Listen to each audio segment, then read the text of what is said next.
Empezamos con la increíble historia de un secretario de juzgado que con un sueldo de solo 1.300 soles era dueño de 4 propiedades, entre ellas un departamento de estreno en La Molina y al menos 2 autos último modelo, además de celulares y Blackberries, entre otras pertenencias. ¿Cómo logró todo eso con tan flaco sueldo? Pues obvio, con las coimas que cobraba a los litigantes. Un problema que se repite una y otra vez en el Poder Judicial y que lleva a muchos a reclamar justicia con sus propias manos, aunque tengan que mancharlas de sangre.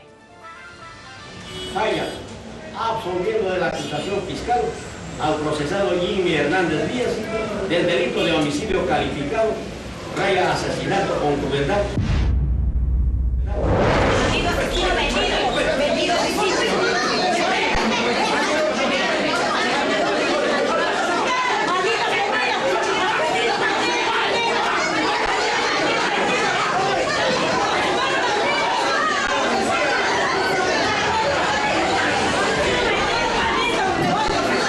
Esto es lo que sucede cuando la gente siente que no encuentra justicia y la busca por sus propias manos. ¡Claro! ¡Con el dinero pueden comprar armas! ¡Pero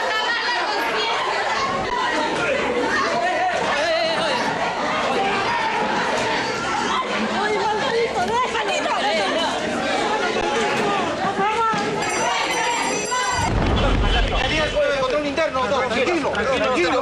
Tata, chato, no le quitas. Tranquilo, doctor. Ya sabe usted. Sale. Tranquilo, doctor. Doctor Lozano, por favor, tranquilo. Justo, acá está para... ¿Por qué motivo le entregamos este dinero? Basta de coimas, de corrupciones, de abusos. Ya estamos cansados, pedimos justicia. Cuando el dinero nos muestra la verdadera cara de la corrupción y el rostro de los peruanos que buscan algo que no tiene precio, justicia. ¿Dónde está el dinero? Dinero. Acá. Sea testigo de la impactante cacería de los sabuesos de la Oficina de Control de la Magistratura del Poder Judicial contra los jueces y servidores judiciales acusados por corrupción. 3627. La increíble historia del secretario judicial que amasó una pequeña fortuna y batió todos los récords de aquellos que alguna vez fueron denunciados por extorsionar a litigantes en el país. Para que usted vea lo que se va a encontrar en su escritorio. Y conozca además la nueva arma para combatir a los malos jueces, estos módulos de quejas verbales que comenzaron en Ica y donde encontramos una extraordinaria y estremecedora historia. Porque para ellos el dinero prevalece más. Los hermanos Gaspar y María Torres presentaron este miércoles una queja contra los magistrados que archivaron la investigación por el asesinato de su hermano Hubert Torres, ocurrida hace 3 años. En estas imágenes exclusivas vemos cómo encontraron el cadáver del joven taxista Hubert Torres, torturado y semisepultado con bloques de adobe.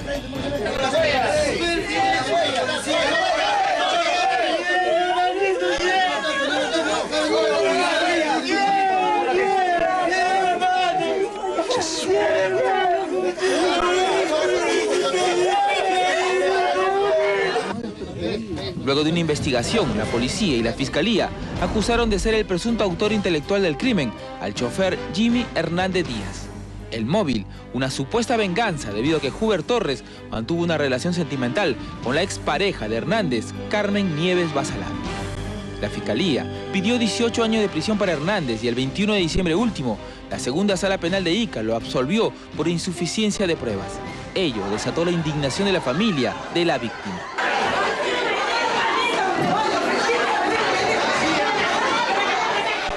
Los guardaespaldas de Jimmy Hernández no pudieron protegerlo y salieron ensangrentados.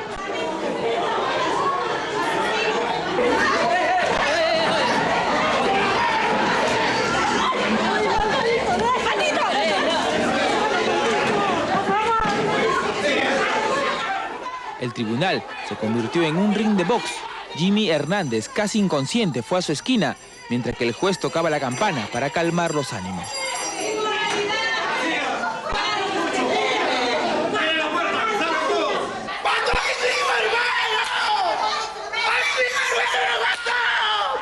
La Fiscalía apeló a la Corte Suprema esta sentencia y Jimmy Hernández tuvo que salir escoltado por la policía.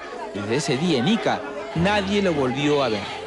Lo buscamos en 3 direcciones y al final ubicamos su nuevo domicilio en la urbanización Las Casuarinas, en las afueras de Ica. ¿No tiene algún teléfono cómo ubicarlo? Le deja mi tarjeta y que me llame, pues. ¿Ya? No nos devolvió la llamada. En cambio, el padre de Hubert Torres y sus 2 pequeñas huérfanas pidieron la revisión del caso. En vista de que parece que no vieran en carne propia estas 2 criaturas. Muchas veces nosotros como padre y abuelo lo sentimos, quizás más que a los hijos lo queremos. ¿Qué le dirías tú a tu papi que está en el cielo? Que lo extraño y que quiero que venga.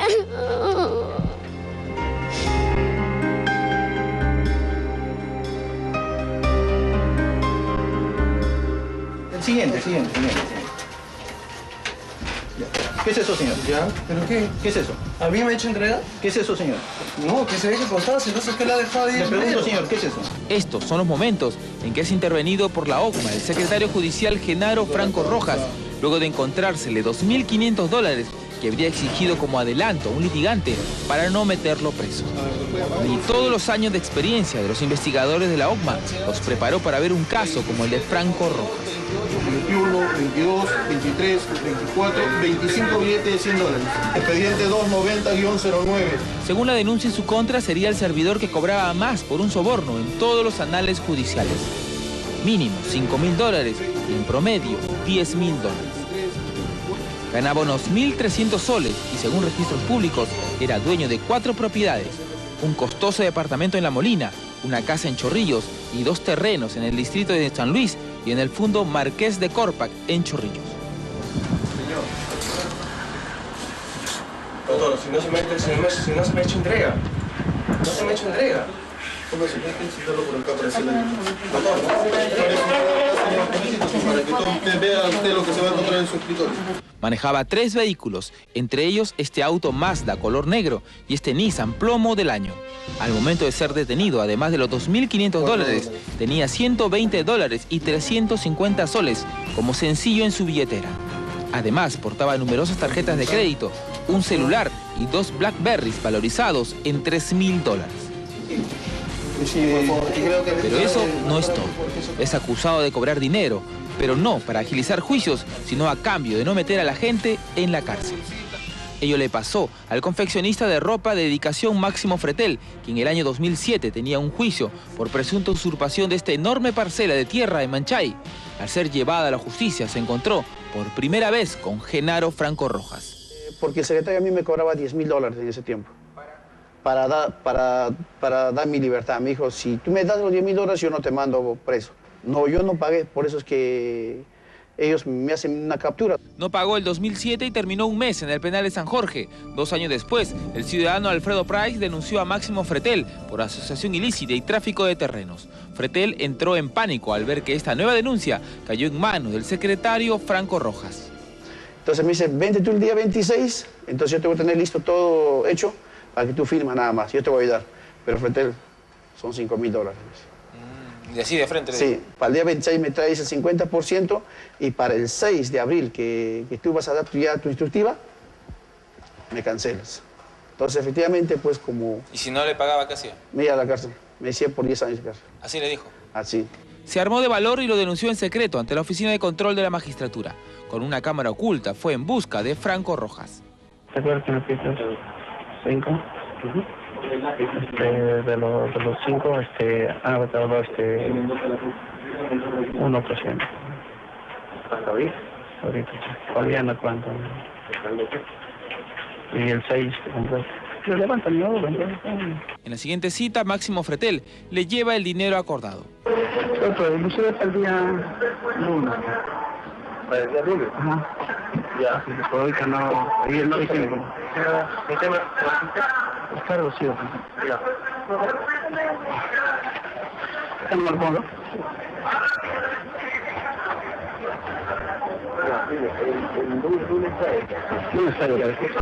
La OCMA escuchaba todo y sabía que tenía que buscar la prueba dentro de los expedientes.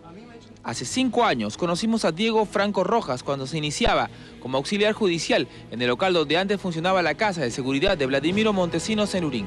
En esa época, él y sus colegas decían tener miedo a los fantasmas que frecuentaban el túnel que conecta este local con la ex casa de Montesinos y de Jacqueline Beltrán en la playa Arica. Pena pues en las noches, ¿no? Escucha pasos caminando por el lado del segundo piso y cosas así, ¿no? Ciertas anécdotas. Antes temía a los fantasmas y ahora a la OCMA.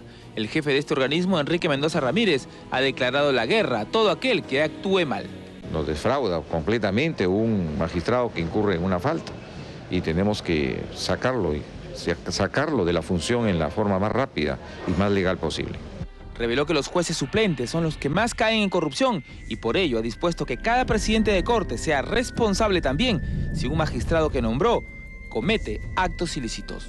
A nivel nacional, todos los presidentes tienen que tener muchísimo cuidado en exigir idoneidad en los abogados, entre los abogados que son escogidos para ejercer como jueces suplentes. Entonces estamos exigiendo esa responsabilidad y ese examen previo antes de que ingresen como suplentes.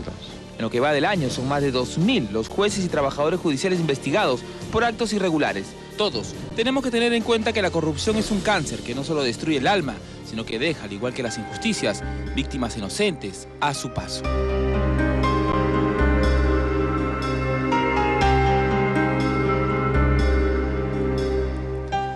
Y por ser miembros del Poder Judicial, que los manden a la cárcel, pero con sanción ejemplar y sin ningún beneficio, por supuesto. Y a propósito del tema...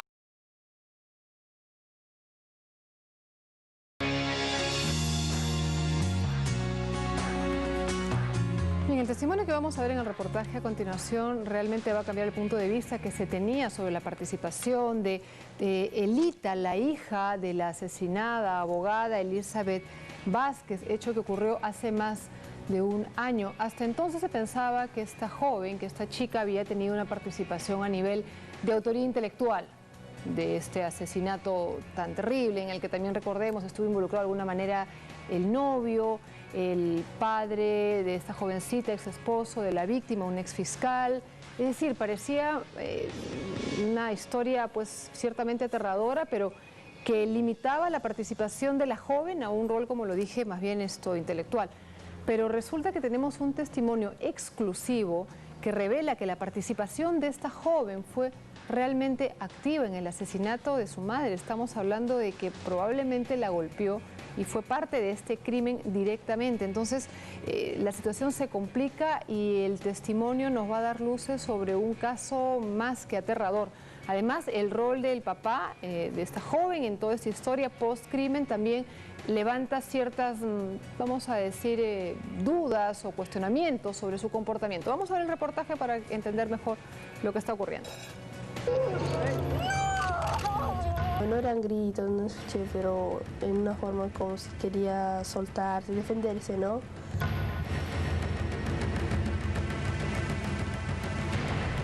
Y yo no entiendo cómo ser así tan noble y lo hizo así, eso a tomar a su mamá.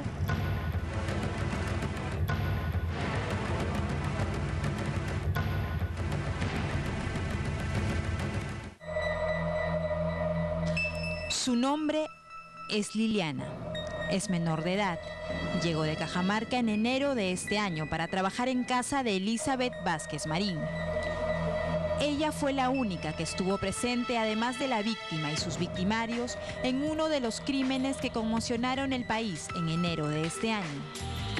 El asesinato de la exitosa abogada y contadora Elizabeth Vázquez Marín en manos de su propia hija, Elizabeth Espino Vázquez, quien calculada y fríamente planificó su muerte. Pero Liliana no solo carga con haber estado en el mismo lugar, sino también con una confesión que pesa demasiado y que por primera vez se decide a contar. Entonces me dice esto: mira, yo fui la que lo mató a mi mamá, yo fui la que lo hizo eso a mi mamá. Una historia de horror que podría dar un giro en este hasta ahora inexplicable crimen. Ella me trajo al departamento y bueno, en el closet encontré unas sábanas manchadas de sangre. Detalles escalofriantes que podrían desbaratar la tan maquinada estrategia de defensa del actual presidente de la Corte Superior de Amazonas por librar de prisión a su hija, una presunta homicida que hoy se presenta como víctima, negando su participación.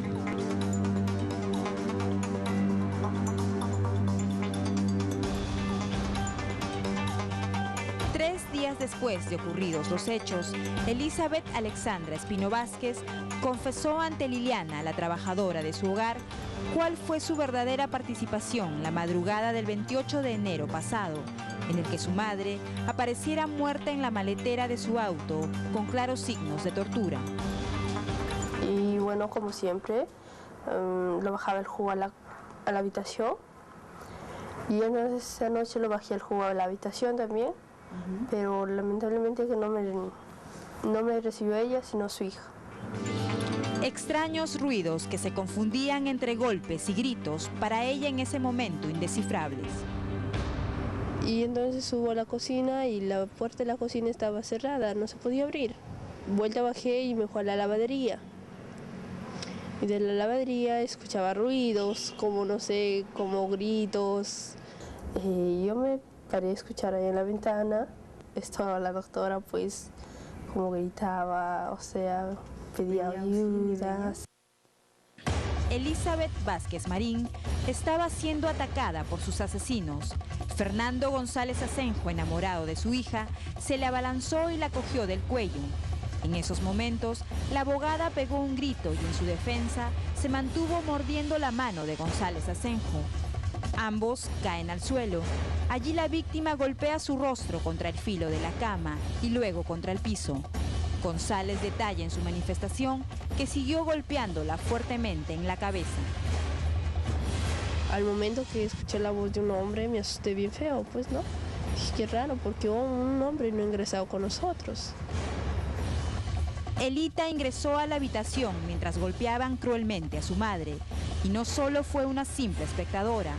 Por el contrario, y gracias al testimonio de Liliana, se sabe hoy que sin un mínimo de compasión, aprovechó su débil estado para también golpearla. Sí, me contó que esto lo pateó en los brazos, en las piernas. ¿Ella? Sí, Elizabeth lo ahogó con la almohada, lo aplastó con la almohada. Ahí es donde primero lo habla y luego le dice esto que lo ayude. Y ahí es donde ella le dijo esto, ya ves, por no obedecer mis órdenes. Y ahí es donde esto lo ahoga con la almohada. Y lo patea, todo eso. Sí, dijo que estaba ahogándolo con la almohada hacia la garra de los brazos su mamá. Ahí es donde ella ha pegado un grito y sí, debe ser cierto porque yo sí le escuché gritar a ella.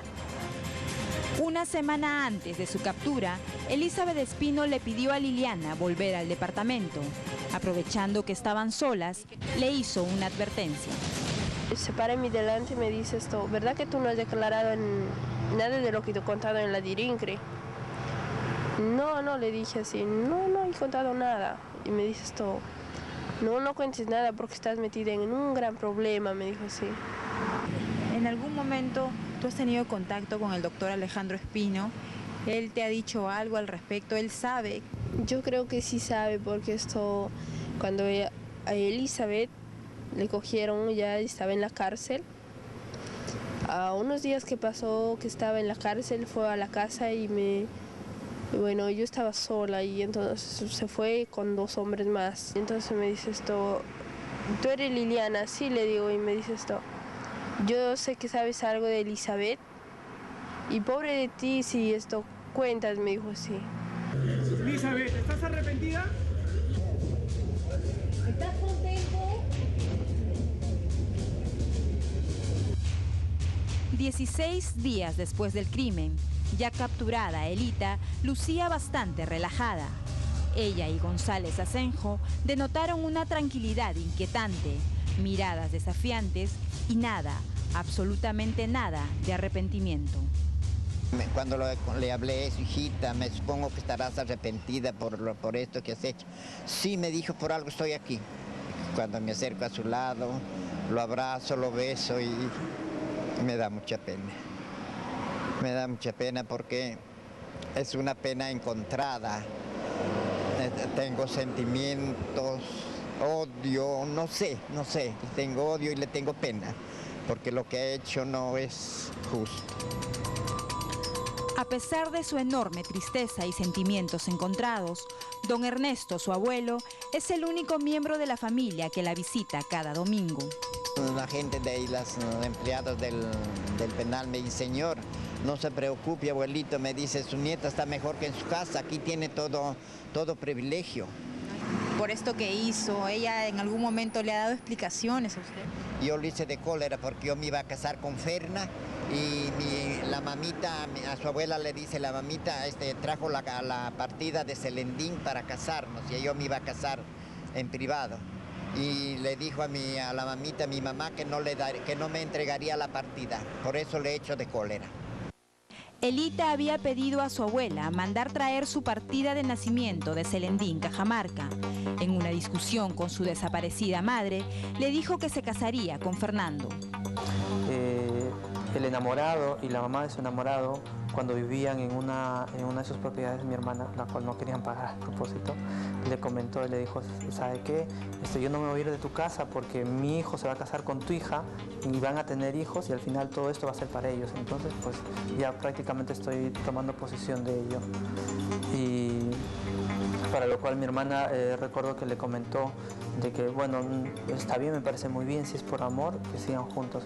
Solo quiero que sepan de que yo no tengo nada, todas mis propiedades es de mis padres. Yo tengo mi testamento, le estoy dejando todo a mis padres, ¿no? Lo cual no fue solamente fanfarronería, sino que ella lo hizo. Sin embargo, ahora el testamento de la doctora Vázquez ha desaparecido. Ese testamento, al igual que muchos otros documentos, han desaparecido. O sea, alguien los ha desaparecido, ¿sabes?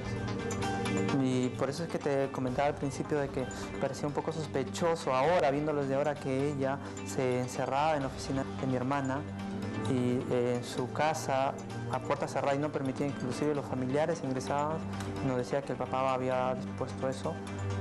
Y inclusive el papel de divorcio ha desaparecido, ¿no? Del divorcio existe el trámite inicial llevado a cabo por la fallecida Elizabeth Vázquez Marín y Alejandro Espino Méndez el 21 de enero del año pasado en una notaría de San Isidro. Según la nueva ley del divorcio notarial, el vínculo matrimonial queda concluido 2 meses después de iniciado el trámite. El propio Espino habría confirmado su divorcio en una entrevista a fines de enero de este año. El tema es que el documento oficial del divorcio no lo tenemos y hemos hecho la búsqueda en registros públicos, en la partida de matrimonios en nuestro pueblo donde se casaron y no lo hay, ¿no? Entonces, y ahora la actitud de Alejandro es de, pues no lo sé.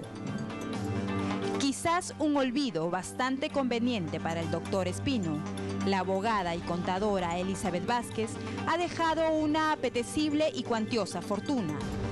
2 departamentos en Miraflores, 3 en San Isidro, 2 cocheras, una en San Isidro y la otra en Lince, un local comercial también en Lince y el famoso departamento de Joaquín Bernal, además de un fundo en Guaral. Ahora Alejandro es el que está asumiendo la administración prácticamente de todo. Y lo ha asumido desde el principio.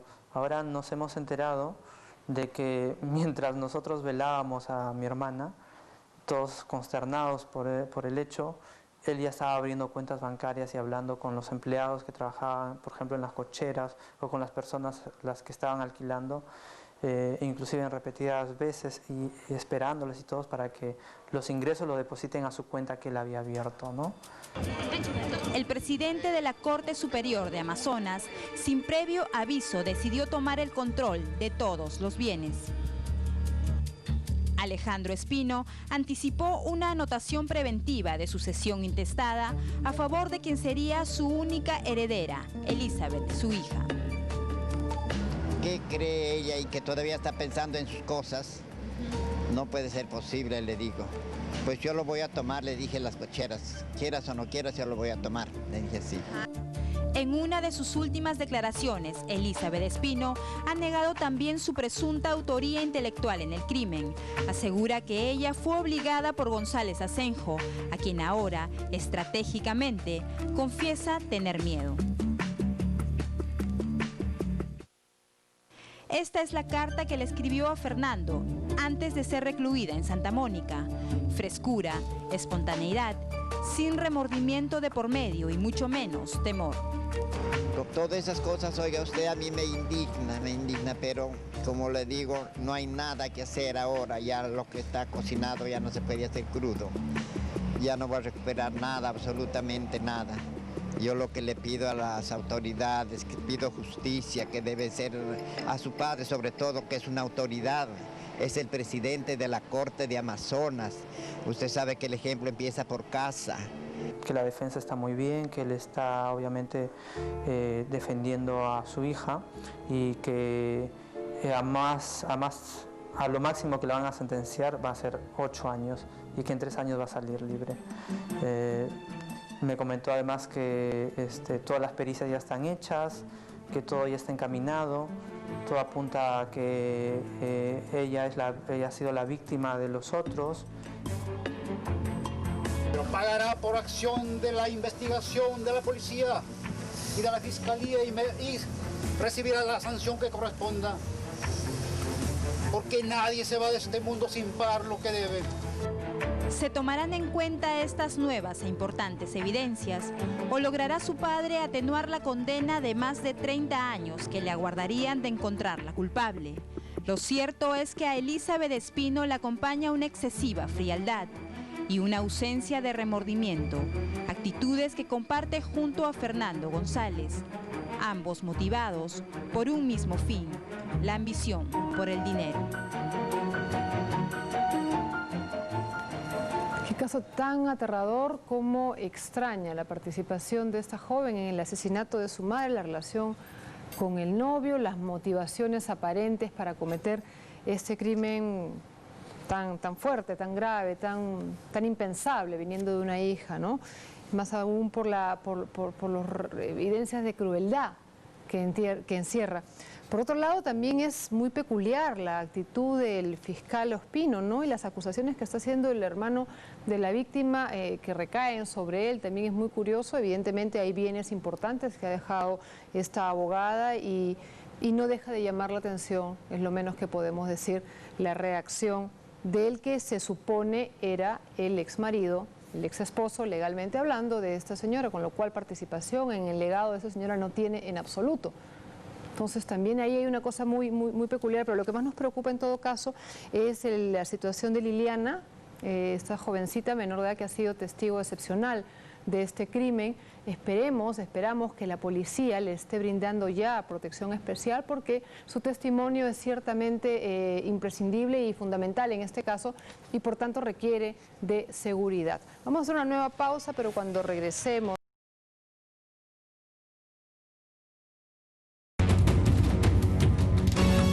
Han pasado ya 3 meses desde el asesinato de la contadora Elizabeth Vázquez Marín, en un crimen que fue planeado por su propia hija y el enamorado de esta.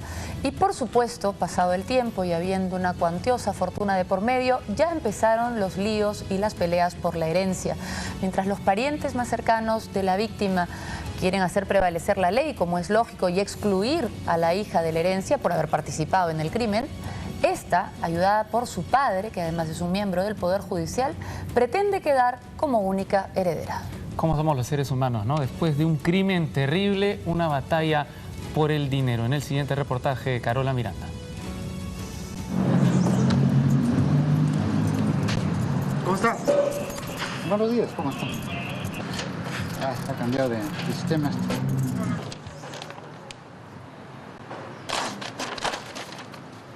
Soy propietario de este medio comercial.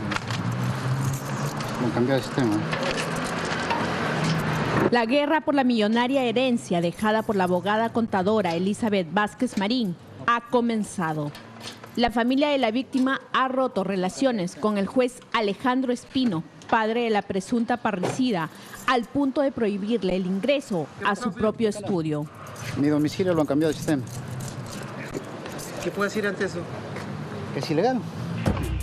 3 meses después del horrendo asesinato de Elizabeth Vázquez Marín, en el que participó su propia hija, Elita, se desata la pelea por la administración de los bienes y negocios que la víctima construyó con mucho esfuerzo y que fue la razón por la que los asesinos planearon su muerte.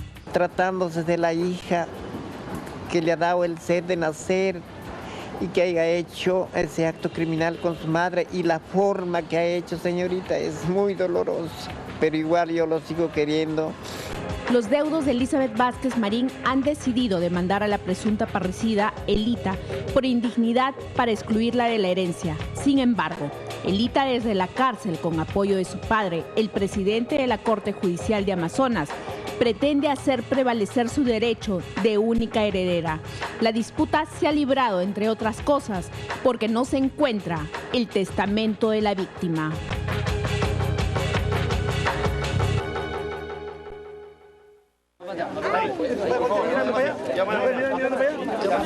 La mañana del 27 de enero pasado, la policía encontró el auto azul de Elizabeth Vázquez Marín en Barranco. Primero pensaron que se trataba de un secuestro y fue entonces que llamaron a su estudio jurídico. Esto alarmó a la contadora del estudio, Jessica Guaylupo, quien, en aras de proteger el dinero de la víctima, tomó acciones inmediatas. Si esto era un secuestro, entonces yo tenía que bloquear las cuentas. Claro.